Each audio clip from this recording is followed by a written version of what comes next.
G'day, it's Cream here. It doesn't matter again. Today's an instructional. I get a lot of requests and a lot of questions about kicking power and how to generate kicking power. Look, just with decent technique, anyone can generate kicking power.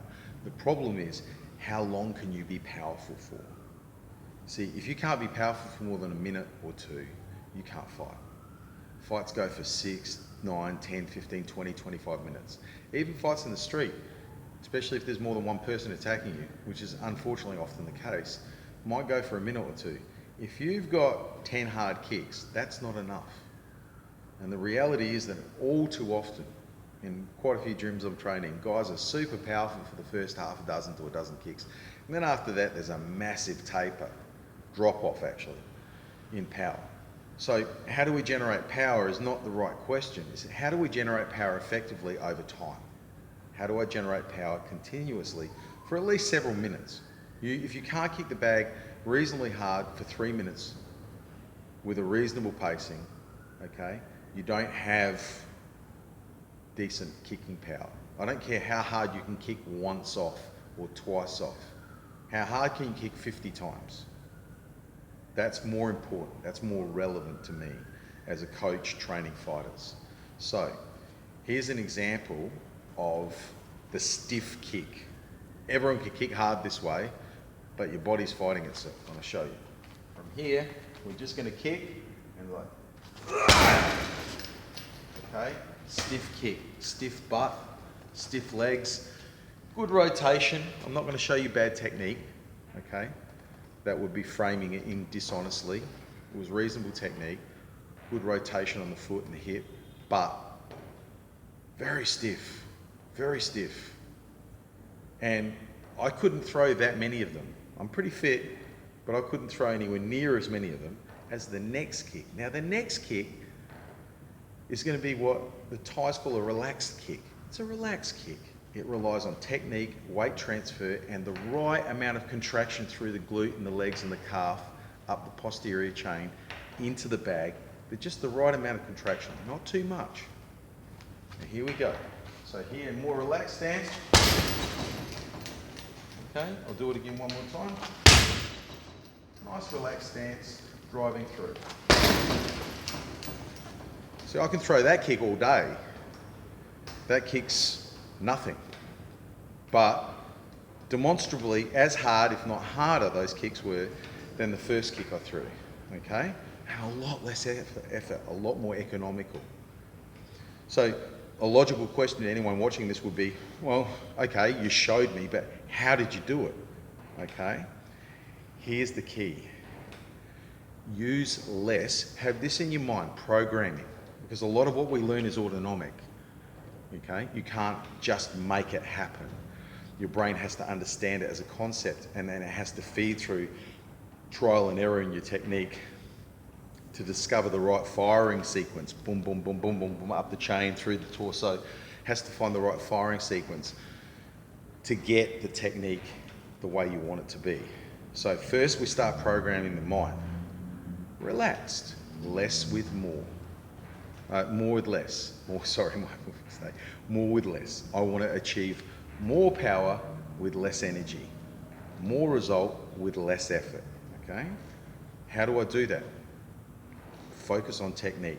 Transferring the technique. So what I'm going to do is I'm going to do it very slowly here so you can see. When I do so, I come across with the hip and strike the bag and aim through the bag. So I'm not hitting at the bag, I'm coming through the bag. I'm aiming over there, okay, behind the bag. The other thing too is I'm relying on the rotation of my hip and, just as importantly, the speed and smooth rotation of the foot. Okay? I'm rotating on my foot. You can see my foot's turning there. My left foot here turns. Okay? So, if the hip turns and the foot turns, the body's entire weight chops around like an axe blade. into the bag. If I'm able to get that with the correct speed generated by a push off through the posterior chain and a contraction through the lower lumbar, okay? Push off from the calf, contraction through the butt, up through the back, and then a rotation and a contraction of the supporting leg at the same time. That follows this contraction. First contraction up to here, second contraction is through the torso, rotating, and the knee supporting. First contraction up, second contraction around. Okay? If you think of your kick as a series of mechanical contractions, like a train of kinetics designed to go into a particular target, that's probably a better way of thinking of it. So think of movement as a train. And each part of that train has to traverse, has to start up and then move and traverse in a particular sequence. Okay? So when I'm trying to kick with power, but also retain my stamina, okay, I'm looking for nice, easy flow. You can still maintain conversation while you're kicking.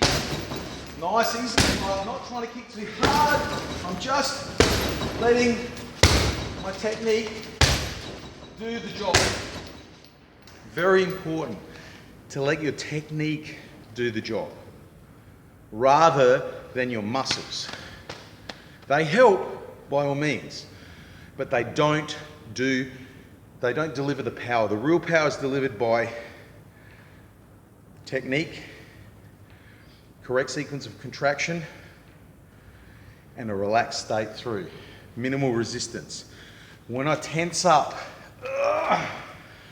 it generates enormous power at the start, yes. What else does it do? It breaks. It's a break.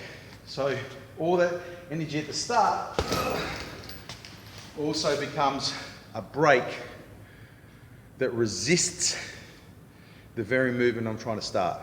And we don't want that. We don't want resistance in our own body. The other guy's going to resist you enough. Why make it harder?